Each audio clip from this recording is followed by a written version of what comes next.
So meron ako nakita kanina doon na signage, yung Loves ay mga 3 miles daw sabi niya eh. Exit 58. So nandito na tayo sa mile 56. So 2 miles na lang. Makakapag-refuel na tayo, may. Mag-almusal na rin ako ng hotdog. Bili ako ng hotdog. Ito na yata yun. 1 mile pa. Yan, exit 58, Matthews, Missouri, man. Nandito na nga pala tayo sa Missouri. So sa inyong lahat na nanonood ng video na to, man, welcome sa inyong lahat sa Matthews, Missouri. Yun, oh. 3 state na lang, nasa Canada na tayo. Illinois, Indiana, and Ohio, and Michigan. 4 pa pala. Sorry. Ito na, exit natin. $3.54 per gallon. Nice na. Meron pa naman tayong 3/4 ng fuel pero full tank na natin. So nasa kaliwa yung Loves, man.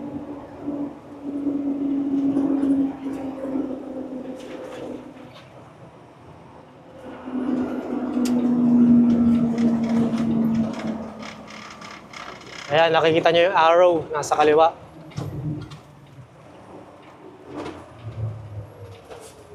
Okay, full stop, man.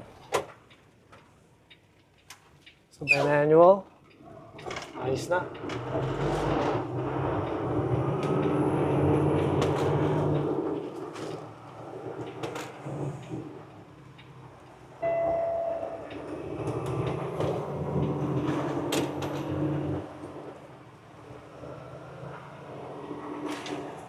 So, dito sa kaliwa, pabalik ng Blytheville, papuntang south. Try ko. Slosh pa more, man.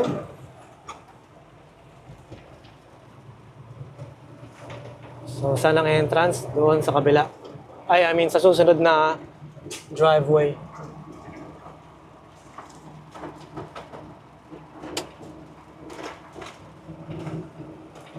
Uy, merong, median.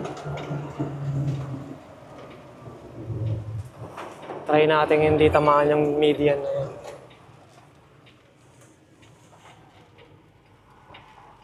Ayos.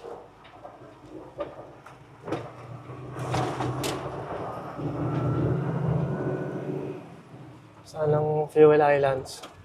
Dito.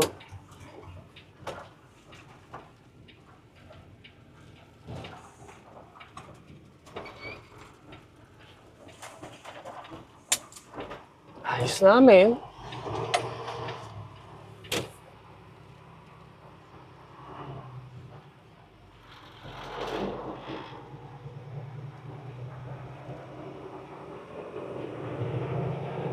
Okay, putik, ang dami na nakapila. Ano ba naman yan?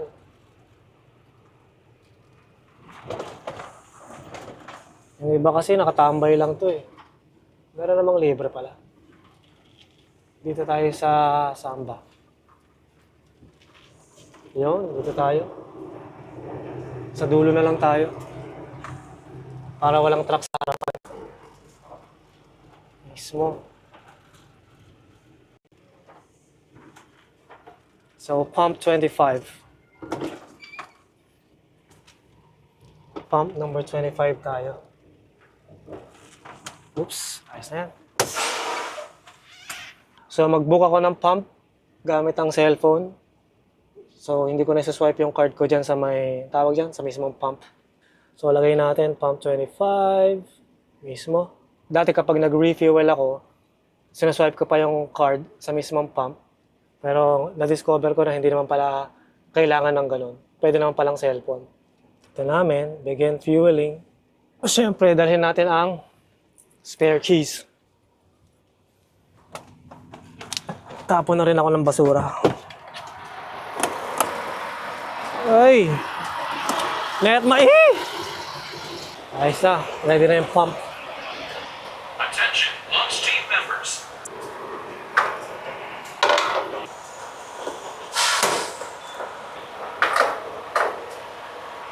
Ayos. Ayos na. Ito namang satellite. Ang tawag nila dito sa Canada ay satellite. Yun, oh.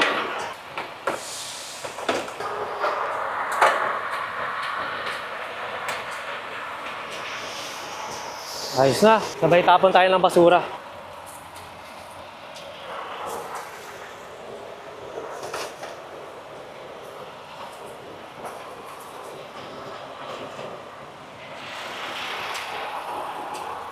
Ayos na, man. Wala na tayong basura. Siyempre, habang nagre-refuel, mabilis lang naikot. Walang leak dyan.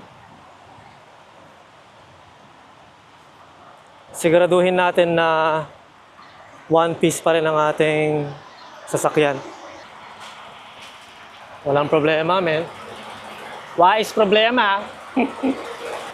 Oh, 60 gallons. Pwede na yata to. Oh, minto na nga to eh.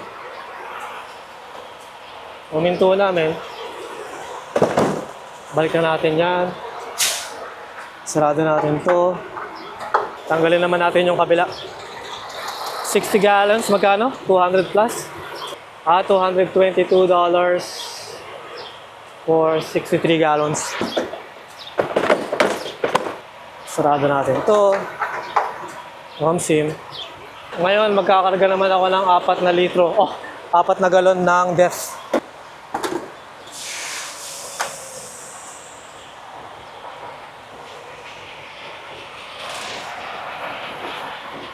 Parang ganyan.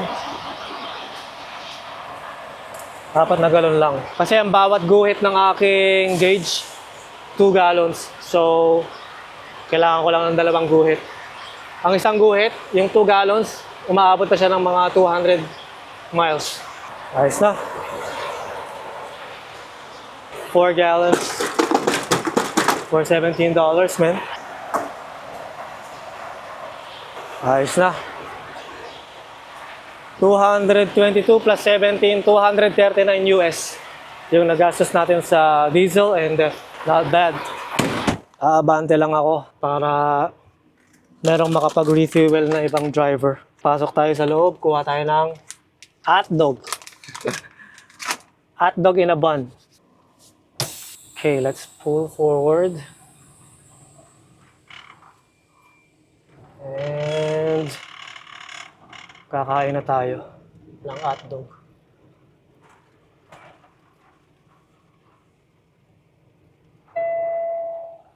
Ayun.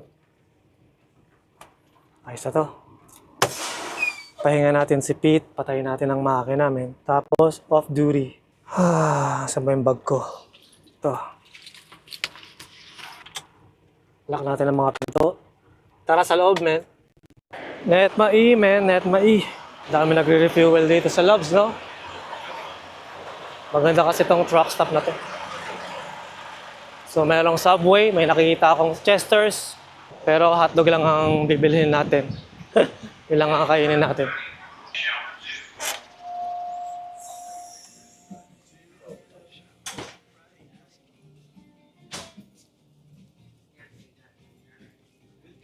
Yun o, biray. Ayos ah. So, nakabili na ako ng hotdog. Pero parang gusto kong bumili ng coolant eh. Wala akong coolant sa truck. Saan ba ang coolant dito? Yun. Sa susunod na lang. Ito, nakabili na ako ng hotdog, men. Ito, magandang electric pan, no? 27. Ito, 14. Maliit lang, parang yung sa akin. Ito, maganda sa ano. Malaki-laking hélice ito, ah. Kaso, ang mahal, men. 28. Pagtsagaan ko muna yung maliit. Pwede pa naman yun, eh. So, itong mga pliers nila, mga wrench. Saan ang wrench? Ito, adjustable wrench. 24. Putik. Saka na yan.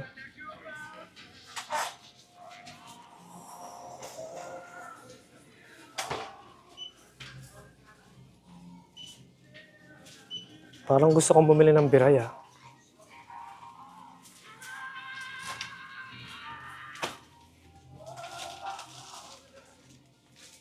Saka na lang. Pag-uwi na lang sa bahay. Woo! Net maimen. Meron ng truck sa likod natin. Hindi pa kompleto yung 30-minute break ko. So hanap na lang ako ng parkingan. Para hindi tayo nakaabala sa nagre-refuel. Ayos lang. Siyempre, ikutan pala natin yung truck. Baka may nagloko dito eh. Okay naman, no?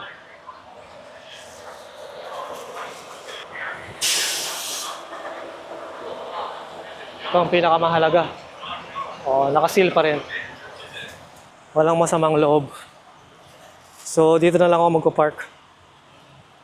Para makompleto natin yung break natin. Grabe! Net maimen. Grabe ang init. Ilang minuto na ba? 11 minutes pa. So, kailangan ko mag-park. Doon muna kayo sa Codley, men. Dapat daan-daan lang para hindi mag-driving. Pag nag-driving to, sayang yung 20 minutes na nagamit na natin. Yung naman ito.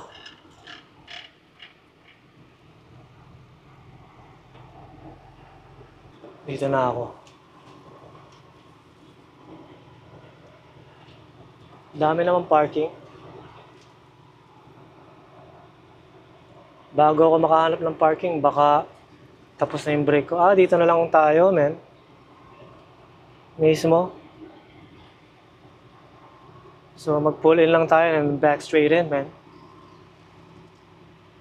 Diba? Uy, gagi. Muntik na mag-driving, ah.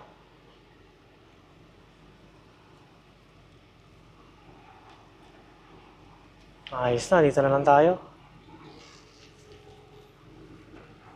Mabilis lang naman to eh. 10 minutes. Titingin tong driver na to. Akala ko titingin eh. Babanggayin pa yata ako nito sabi niya siguro.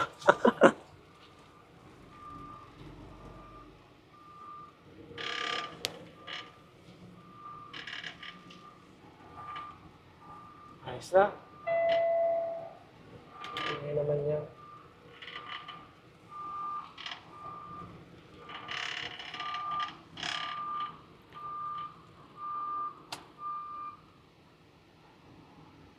Ayos na. Uy! Net mai. Kain tayo ng hotdog, men. Gobi. Hindi pa ako nag-aalmusal eh. Anong oras na ba? Local time ay 8:49. Sa Toronto, 9:49. So, oras na ng almusal. Almusal natin, hotdog. Ang init ah! Pwede natin sarado ng konti ito. Yan. So, meron tayong ketchup. Tsaka, mayonnaise. Lagyan natin ng mayo. Uy! Yun. Mahilig ako sa mayo eh. Damihan natin. Hindi na ako kumuha ng mustard kasi mas gusto ko mayo. Ayos na. Hotdog para sa almusal, mine. Ano bang side ang unahin ko? Ito na lang. Cheers, man!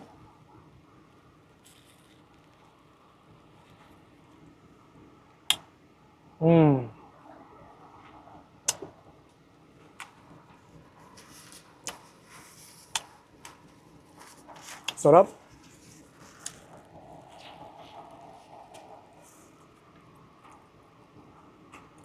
Sarap.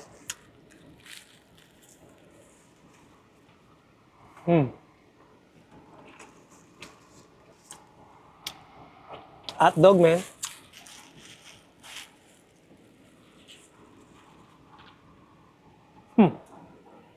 Panalo.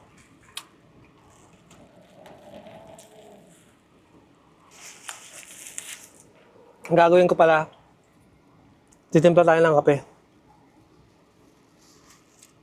Anong flavor na to? Smoked and cheddar. Kaya meron siyang cheese. Cheers, man!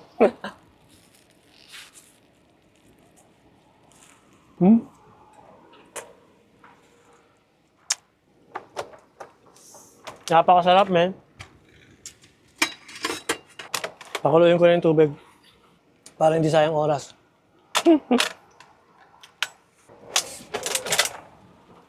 Nangyari? Ako, dumikit pa nga sa napkin yung ketchup. Parang busog na ako ah.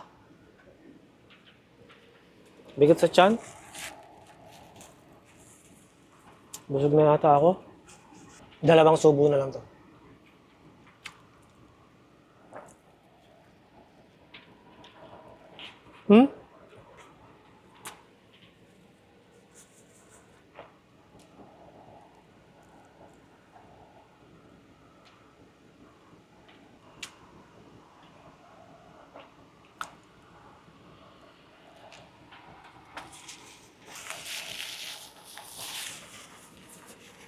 Ayos na.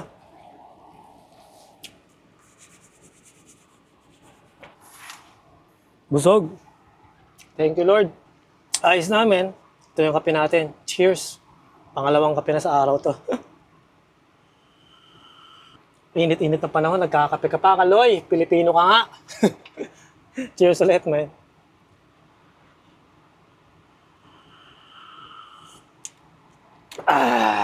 Sarap. So, kumpleto na yung ating 30-minute break. Kasama yung fueling, no? So, larga na tayo, men. Ano pang hinihintay natin? Bulo muna natin to. Sim. Let's get it on, man.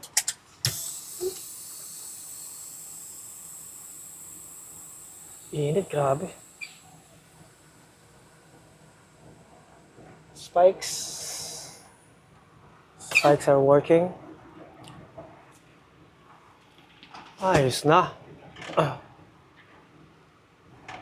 Hawakan natin pala yung kape kasi kanina natapon ito eh. Ng pag-slush. Ayos na, kompleto na yung 30-minute break natin. So, ayos na tayo, men. Ay, kalimutan ko. Dito muna pala kayo sa Kodli. Ulit. Sim. Let's go.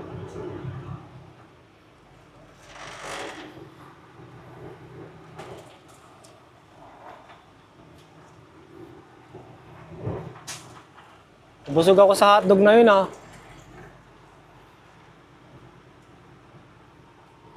Hindi na ako mag-manual kasi may hawak akong kape.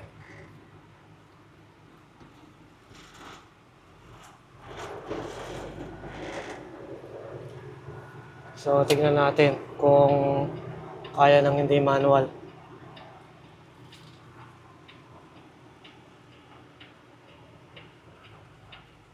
Wala namang stop sign, so tignan lang natin kung hindi tayo mabibitin kapag hindi ako nag-manual. Kasi usually kapag mula segunda, nag-tresera siya, no? Tapos biglang nag-slush, parang hinatak siya pabalik, so babalik siya sa segunda. Kaya ang ginagawa ko, minamanual ko nga. Pero nga dahil may hawak tayong kape, dahil baka matapon tong kape, huwag na tayo mag-manual. Tingnan natin, ayan, kagaya na to, no? Arangkada. Nakakwarta tayo ngayon, tapos kikinta siya, no? Pagkinta niya, babalik siya sa kwarta. Pagka hindi maganda yung, or kapag hindi swabe yung pag-take off mo. Ayan, nagkinta na. Ayos na. Hindi na siya bumalik sa kwarta. Awante kwarta, lakay ko! Kwarta-kwarta ang pinagsasasabi mo dyan. Kwarta o kahon. Ayan na yung slush. So, ayos na, men. Hindi na kailangan ng manual. Pero napakataas ng sikat ng araw, men.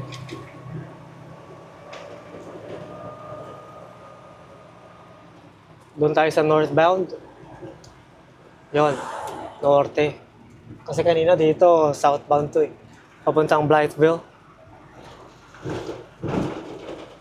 Dito tayo sa Sikeston, Missouri.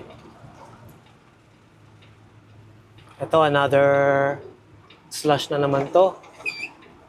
Hindi tayo makapag-manual kasi meron tayong hawak na kape. Kaya hindi siguro ako pwede mag-drive ng manual. Dahil laging occupied yung kanang kamay ko eh. Aray ko. Ayos na. Ay.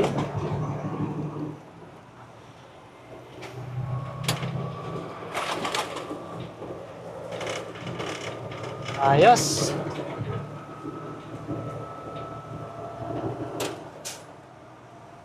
Hindi ako nakapag-sign of the cross ah.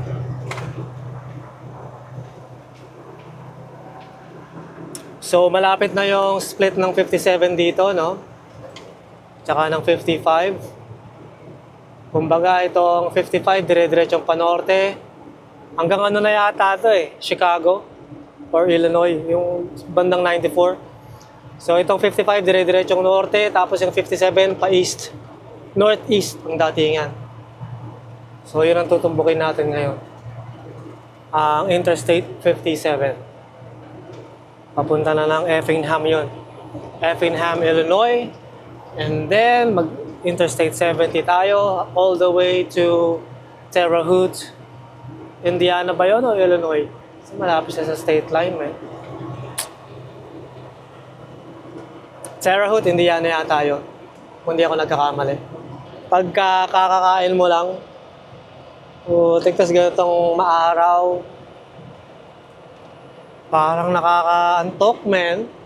Di ba? Parang gusto mo magpahinga o matulog. Pero rekta na natin to, man. Wala nang tulog-tulog to. Mamayang gabi na ulit.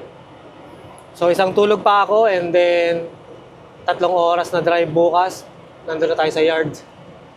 Cheers, man. Pulis to ah. Hindi, Caprice. Caprice pala. Chevy Caprice.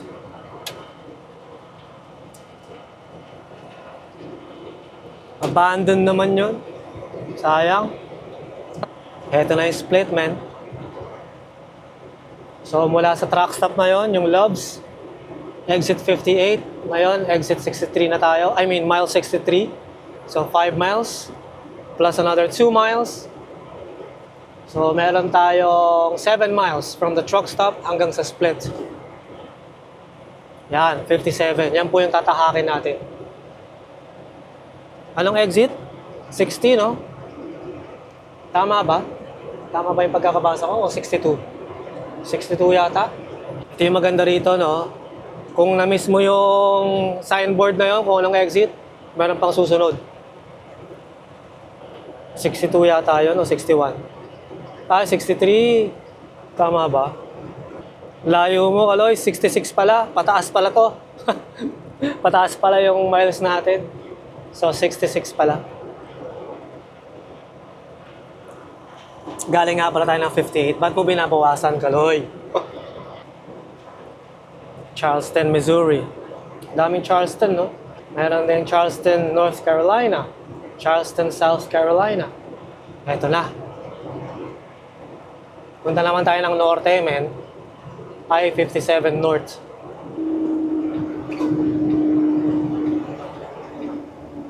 Slow down, man.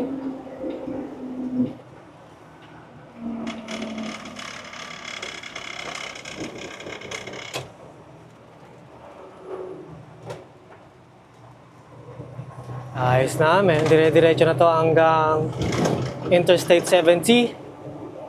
Malapit sa Effingham. Siguro mga ano pa to, 12 hours or 13 hours, mga ganon. Kasi mula Effingham, Illinois, alam ko 10 oras yan o 9 na oras. So meron pa tayong 4 na oras dito sa Interstate 57.